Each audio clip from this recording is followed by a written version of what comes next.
전대학교 에너지 IT학과 김희수입니다. 제가 오늘 여러분들과 같이 할 그 주제는 그 국내 ERS 운영 현황과 이제 한난의 대응 전략. 제목을 보면 굉장히 거창하죠. 이 주제를 가지고 여러분들과 20분간 같이 나눠보도록 하겠습니다. 목차는 대충 이렇고요. 사실 이제 개요 부분에서 정부의 이제 에너지 기본 계획을 한번 살펴봤는데요. 이제 2040년까지 이제 정부 에너지 기본 계획을 볼 것 같으면 카테고리를 크게 네 가지로 나눌 수 있겠죠. 산업 부분, 건물 주택 부분, 이제 교통 부분, 그리고 이제 전환 부분, 이와 같이 네 개의 커다란 카테고리를 나눌 수가 있는데, 전환 부분에서 보면 이제 에너지 공급자 ERS를 통한 효율 향상 서비스 및 효율 서비스 확대가 하나의 큰 주제로 자리를 잡고 있고요. 그다음에 전력 수요 거래 시장 확대, ESS 연계 비즈니스니 국민 DR이라든지 V2X라든지 VPP 이런 것들이 자리를 잡고 있고요. 그다음에 AMI 또 EMS를 통한 빅데이터 서비스 창출이 이제 되겠습니다. 물론 이제 여기서 EMS는 이제 전력 부분을 이야기하는 것 같은데, 사실은 이쪽에 산업 부분에 PEMS, 건물 주택 부분에 건물 부분에 이제 BEMS, 주택 부분에 HEMS 또는 MEMS라고도 또 하죠. 일본에서 또 MEMS, 이제 아파트 같은 경우에 일본에서 이제 MEMS라는 말을 쓰기도 하고 있고요. 이런 것에 다 해당될 수 있겠죠. 그다음에 이제 우리나라 이제 중장기 에너지 수요 전망을 한번 살펴봤습니다.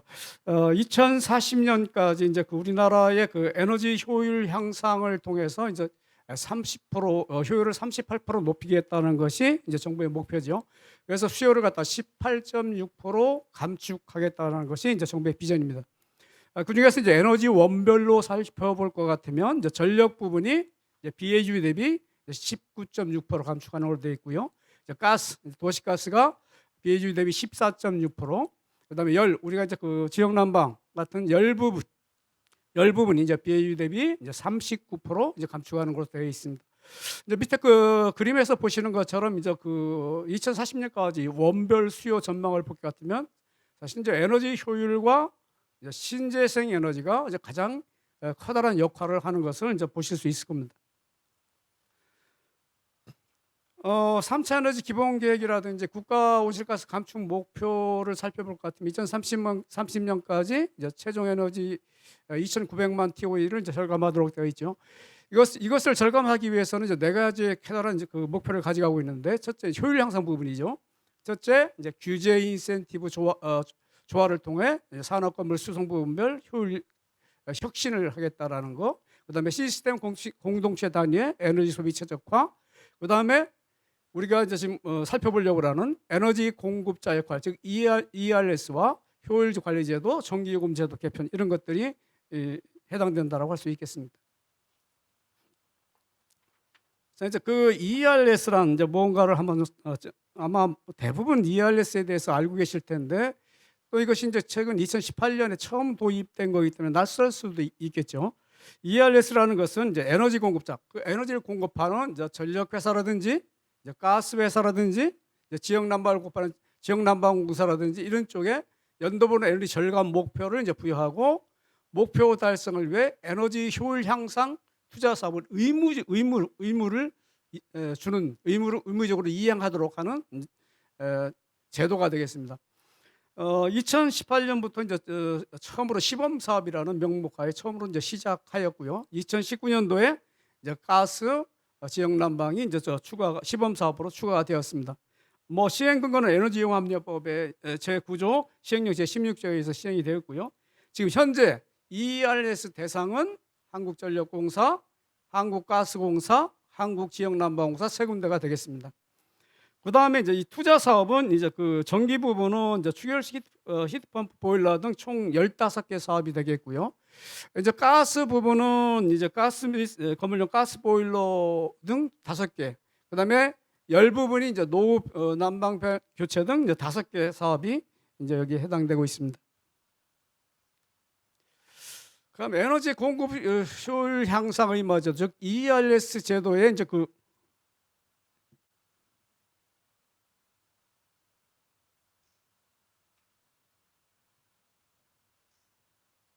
ERS 제도 이제 해외 사례를 좀 한번 살펴보려고 해요. 여러분이 잘 아시는 것처럼 ERS는 미국에서 1999년도에 텍사스에서 처음으로 이제 도입이 되었고요. 지금 미국의 27개 주에서 이제 시행을 하고 있습니다. 여기서 이제 볼 것 같으면 이제 18개 주는 이제 전력하고 가스만 적용을 하고 있고요. 열 부분은 이 미국에서는 없고요. 그다음에 9개 주가 전력만을 ERS 대상으로 지금 삼고 있습니다. 그 목표는 이제 판매량의 일정 비율을 목표를 주는 것으로 되어 있고요. 여기에서 이제 그 발생하는 전력 회사라든지 가스 회사가 이제 사용량이 줄어들게 되면 결국 어떤 수익과 직접 판매 수익과 직접 연관이 되기 때문에 기금이나 요금 반영을 통해서 비용을 반드시 보존해 주도록 되어 있습니다. 우리가 이걸 전문 용어로 해서 디커플링 제도라고 하고 있죠. 그다음에 이제 그 영국에서 유럽 쪽을 살펴볼 것 같으면 영국은 2001년에 유럽에서 처음으로 이제 도입을 했고요. 지금 14개 국가에서 지금 시행을 하고 있습니다. 이 중에서 7개 국가는 이제 열, 전기, 그다음에 가스. 그러니까 우리나라 똑같죠. 7개 국가가 이제 전력, 가스, 열을 적용하고 있고요. 6개 국가는 전력하고 가스만을 적용하고 있습니다. 열은 제외했습니다. 또 1개 국가는 온리 전력만을 적용을 하고 있고요. 그 절감 목표량은 이제 이쪽 미국과 똑같이 이제 판매량의 목표 의무 일정 비율을 이제 부과하는 이런 식으로 되어 있습니다. 미국하고 유럽의 가장 큰 차이점은 공통점은 여기서 발생되는 전력 공급사가 발생하는 이 손해를 갖다가 요금에 반영시켜주고 있다라는 거고, 미국과의 가장 큰 차이점의 하나는 어떠한 그 비용 보전을 하는 것이 아니고 이 시장의 마켓의 기능이 맡긴다는 거죠. 인증서 거래를 통해서 수익을 창출할 수 있고 손해를 이제 페널티를 감내해야 되는 이런 마켓 기능을 적극적으로 활용하고 있다는 것이 좀 차이점이라고 할 수 있겠습니다. ERS는 앞부분에서 말씀드린 것처럼 이제 이제 효율 향상에 대해서 의무적인 효율 향상을 부여하는 제도이고요. 과거에는 에너지 공급사들이 효율 향상 사업을 하지 않았냐 하면 그것은 아니죠. 효율 향상 사업을 계속 정부 주도하에 효율 향상 사업을 계속해 왔었습니다. 근데 과거에는 공급자별 효율 향상 투자 확대 방식, 효율 향상을 위해서 돈을 얼마 더 많이 투자해라 이런 방식이었는데, 한국 ERS에서는 절감량 목표를 주고 이를 이행하는 방식으로 변경을 하였다는 겁니다. 그러니까 기존의 효율 향상 사업에 연차별로 목표를 부여하는 것, 그다음에 MRB. 과거에는 내가 사업을 하고 내가 그 효과를 얼마를 효과를 봤다라고 했으면 되는데, 앞으로는 이 MRB라는 철저한 MRB를 거쳐야 되기 때문에 이러한 인프라 구축, 그다음에 이행을 하지 못했을 때 이제 페널티를 부과하는 것이 이제 가장 큰 차이점이라고 이제 할 수 있겠습니다. 이제 에너지 공급자 효율 향상 목표로서 이제 수요 절감량을 이제 목표를 이제 부여하고, 이제 사용자 에너지 가스를 사용하는 사람이 됐든 전력을 사용하는 사람이 됐든 열을 사용하는 사람이 됐든 이 설비 개체 지원을 통해서 이제 계량 검증된 에너지 절감량으로 목표를 달성하고 이를 평가받는 이런 방식이라고 할 수 있겠습니다. 이 ERS는 이제 2018년 5월 달에 이제 한전을 대상으로 처음으로 시범 사업을 했고요. 2019년부터 이제 가스공사와 한난도 이제 참여를 하고 있습니다. 그래서 이제 이걸 원래 이제 19년까지 시범 사업을 하고 2020년부터 본격적인 사업을 하려고 했었는데, 이 법이 제정되질 않아서 지금까지 지금 법이 제정되질 않고 있습니다. 아마 제가 추측컨대는 내년쯤에 이 법이 아마 개정될 것 같고요. 그럼 내년에 법이 개정된다고 그러면 2021년부터 본격적인 ERS가 시작되지 않을까 이제 보고 있습니다. 지금 현재는 ERS를 시행하고 있대 시범 사업 형격으로 하고 있습니다. 지금 이제 보면 지금 현재 에너지 공급사 ERS 사업 현황을 볼 것 같으면 이제 한전이 총 15개 사업을 하고 있고요. 이제 가스공사가 5개 사업, 한국지역난방공사가 5개 사업을 지금 수행을 하고 있습니다.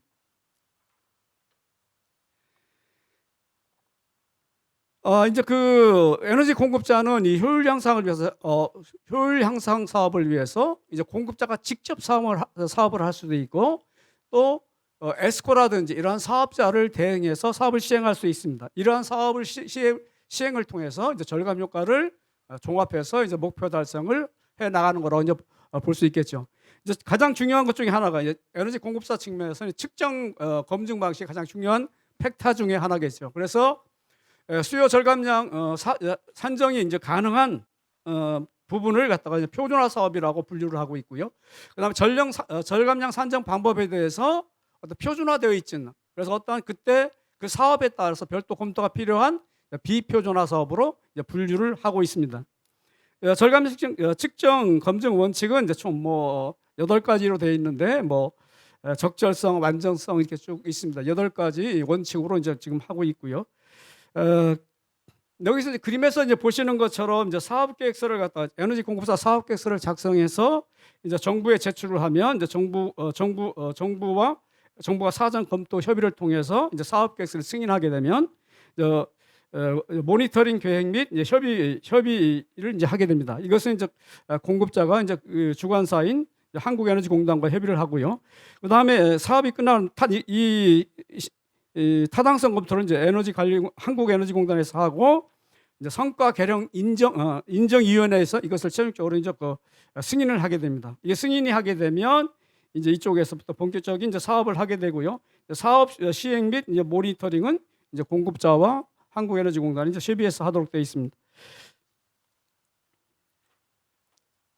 그다음에 이제 에너지 공급자 절감량 목표 산정 방식. 이것은 온실가스 산정 방법과 비슷한데요. 에너지 절감량은 이제 전전년도 이제 베이스라인이 전전년도가 됩니다. 전전년도 에너지 판매량의 이제 목표 할당 비율을 이제 곱하면 되겠죠.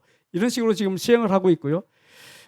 다만 이제 특이한 점은 세 번째 패러그래프는 에너지 판매량은 이제 각 기관별로 발표하는 이제 공식 통계 지표를 활용하고, 근데 가스공사나 지역난방공사는 발전 사업도 지금 하고 있죠. 그래서 이런 경우에는 에너지 판매량 산정 시 전력 부분은 제외할 수 있도록 이렇게 되어 있습니다.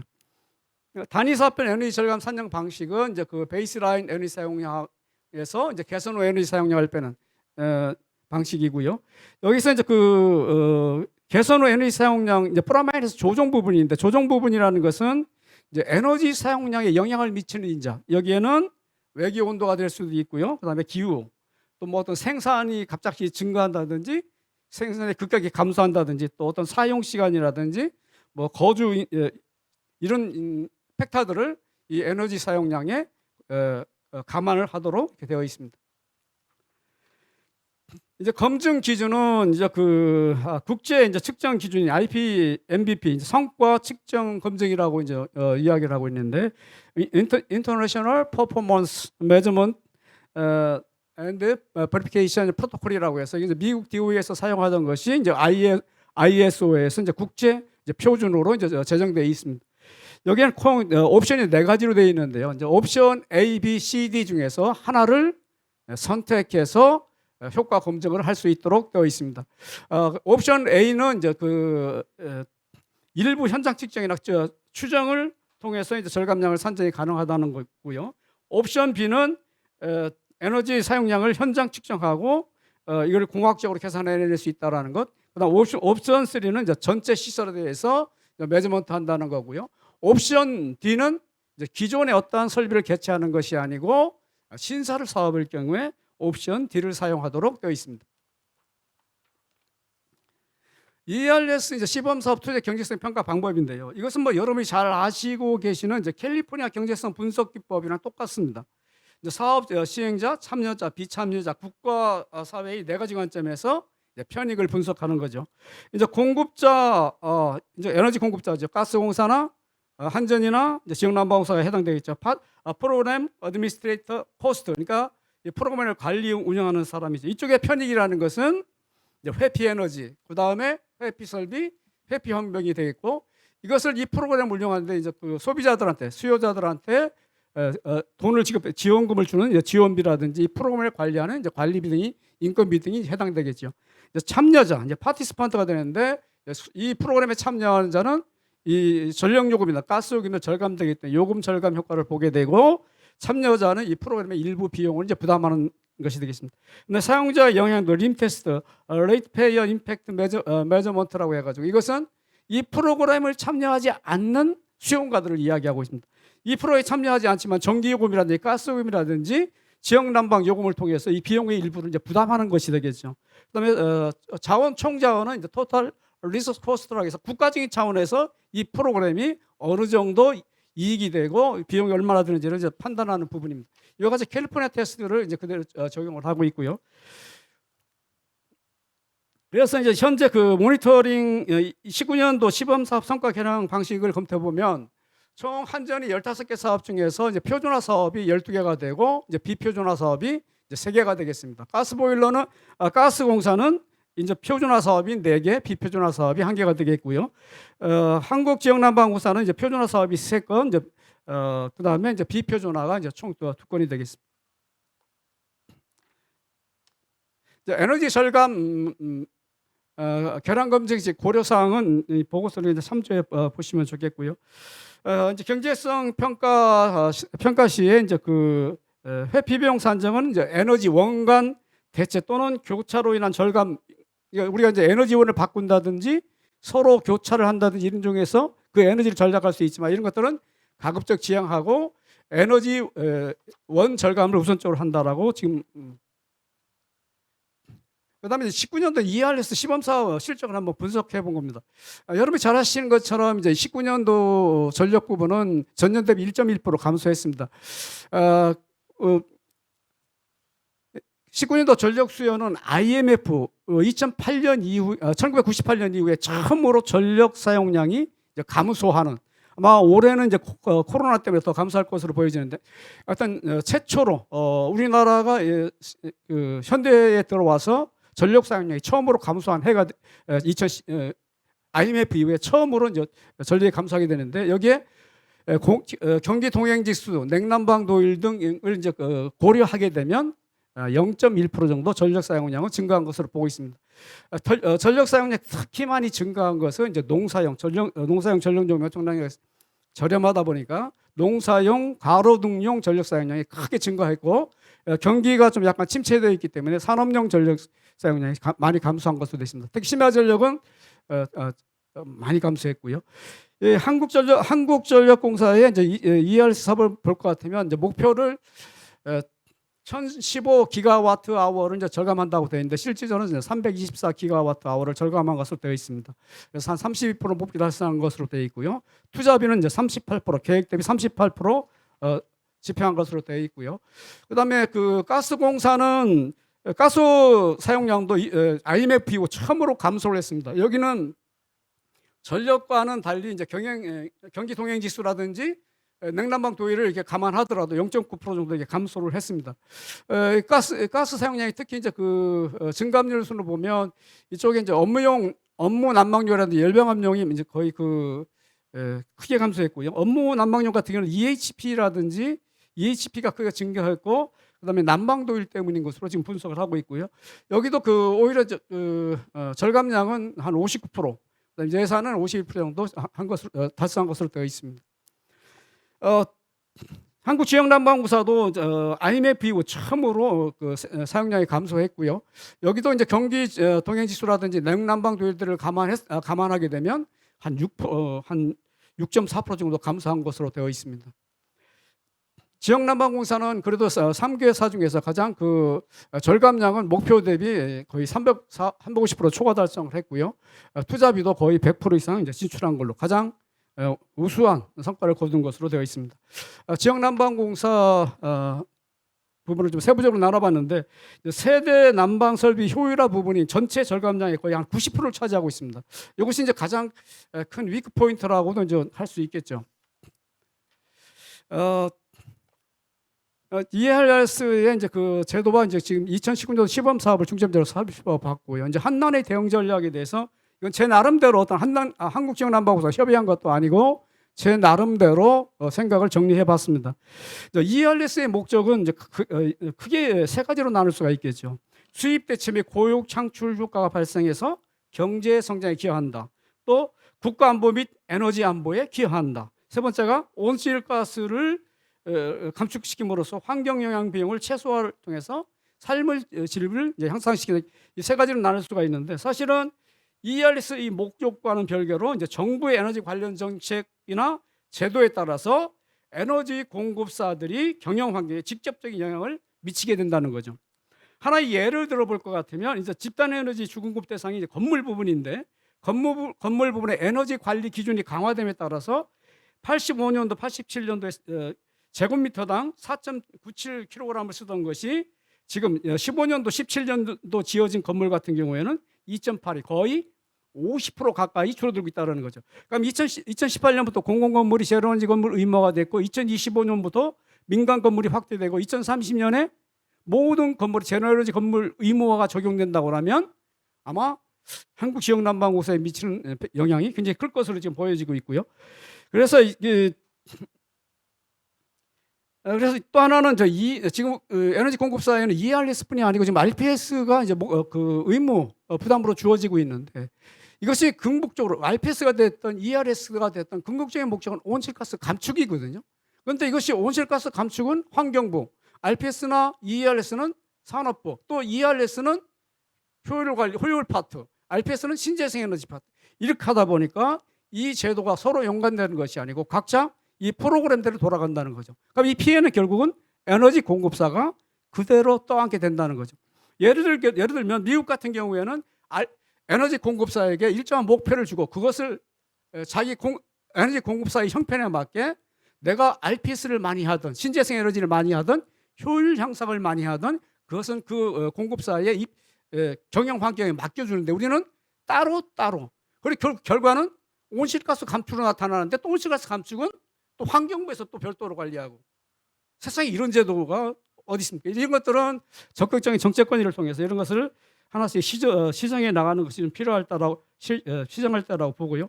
또 하나 앞에서 이제 보신 것처럼 미국 중심 같은 경우에는 이러한 에너지 공급사들이 자선 사업을 하는 기관들이 아니고 어떠한 경영 활동을 해나가는 어떤 정부 기관이란 말입니다.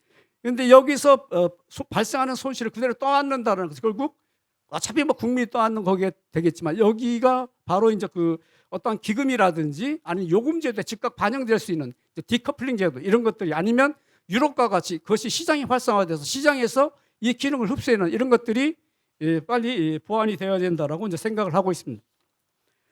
또 다음에 이제 그 지역난방공사의 가장 큰 장점이자 위크 포인트가 지금 이제 실질적으로 ERS 19년도, 20년도 아마 똑같은 프로그램을 지금 운영을 하고 있는데, 세대별 난방 설비 효율화에 너무 집중되어 있다는 거죠. 총 절감량의 거의 90%가 이 세대별 난방 설비 효율화의 성과로 나타나고 있습니다. 그러면 쉽게 얘기하면 세대별 난방 설비 효율화는 지역 난방공사 100% 보조를 해주고 있는데, 이것이 일부 보조가 되거나 이 프로그램이 수명을 다했을 때는 지역 난방공사는 거의 대책이 없다라는 거죠. 그래서 좀 더 프로그램을 다양화할 필요가 있다. 그래서 프로그램을 다양화하려고 하면 사실은 지역 난방공사는 유틸리티 설비가 거의 한정되어 있다는 거죠. 소비자들이 가지고 있는 설비가.